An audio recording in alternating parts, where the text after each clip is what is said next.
My name is Giancarlo Corsetti. I am a professor of macroeconomics in Cambridge. My field is international macroeconomics, and I mostly study fiscal and monetary policy in open economy, crisis, currency and financial instability.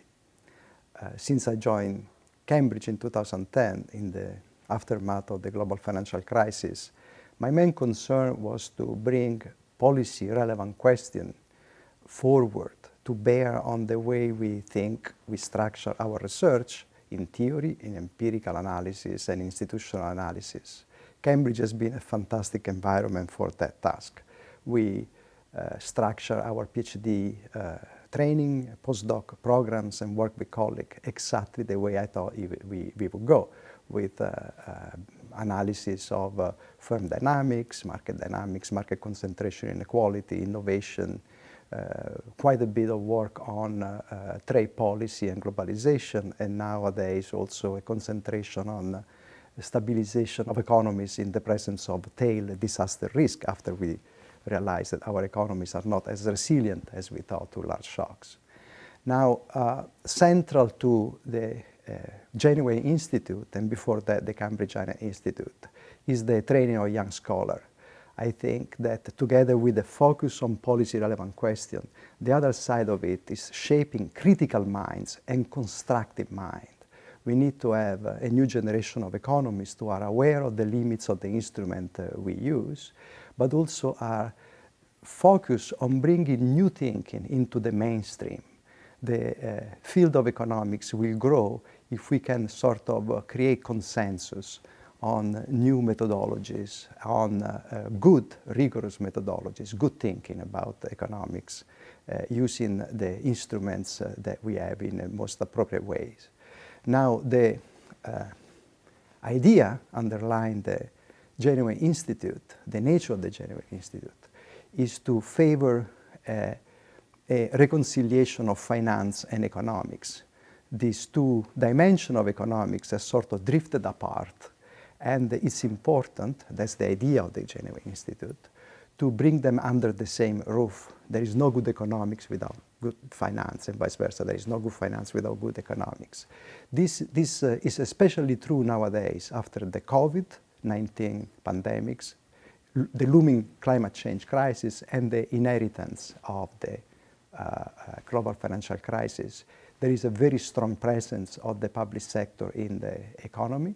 Balance sheet of central bank and treasuries are creating, are more and more active in guaranteeing, financing, or directly financing the economy. This is an exciting moment to rethink the way we consider the two fields together.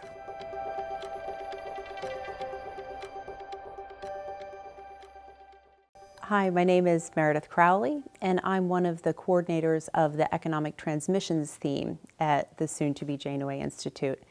And I think within that, my special focus is on global transmissions. And so my research agenda looks at how firms engage in the global economy and understanding how firms' entry into foreign markets, how their pricing is impacted by changes in the economic environment, so big shocks to the exchange rate.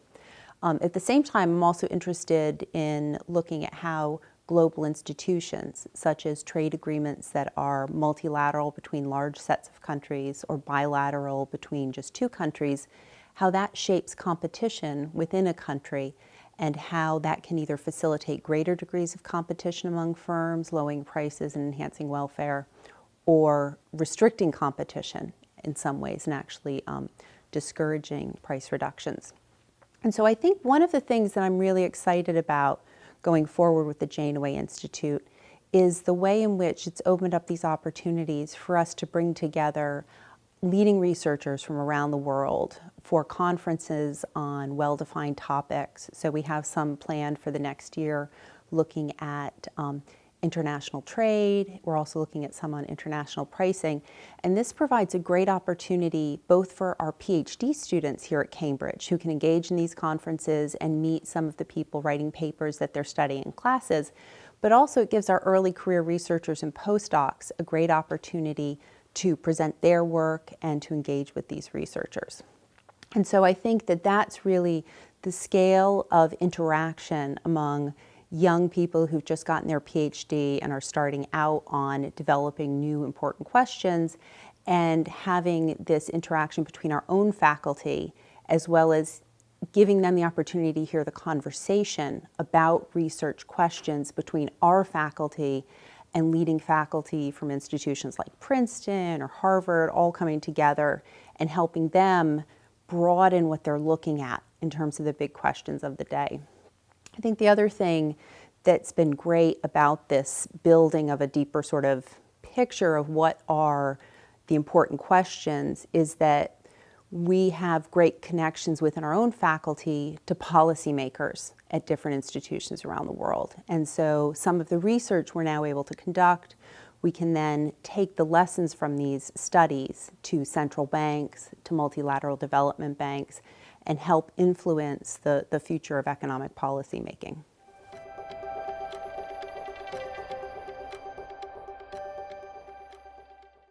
Hi, I'm Sanjeev Goyal. My interests are in microeconomics, and I'm especially interested in networks. And that's the theme which is going to connect me to the Janeway Institute, which is just being launched.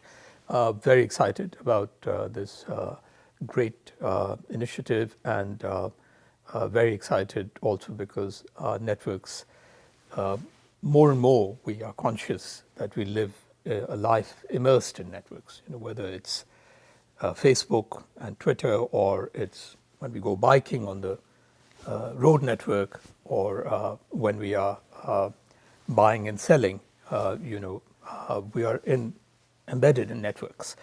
When we try and understand, for instance, whether people will take a vaccine, whether people will vote for Brexit, we are constantly reminded that it matters greatly who we are following on Twitter, who our friends are on Facebook. So it seems as though the structure of the network seems to matter a great deal. And indeed, there is a lot of research to show that these networks have very striking properties. That raises the question whether there are deep laws governing the formation of these networks that lead them to have these hubs, or particular kinds of structures that lead us to, for instance, have very polarized opinions. So these are the sort of questions that research in economics is trying to understand. What is the structure of networks? How does it matter for the opinions and behaviors we have? And is there a deep underlying set of principles that can help us understand why networks have the structure they do? And so these are the questions that we are going to try and understand, develop with the postdoctoral fellows we are going to have, the PhD students we have. And we are going to be working, of course, across macro, micro, and econometrics, and bringing in insights from sociology and computer science and mathematics. So this is a fabulous place to be working in Cambridge, and looking very much forward to developing this theme in the Janeway Institute.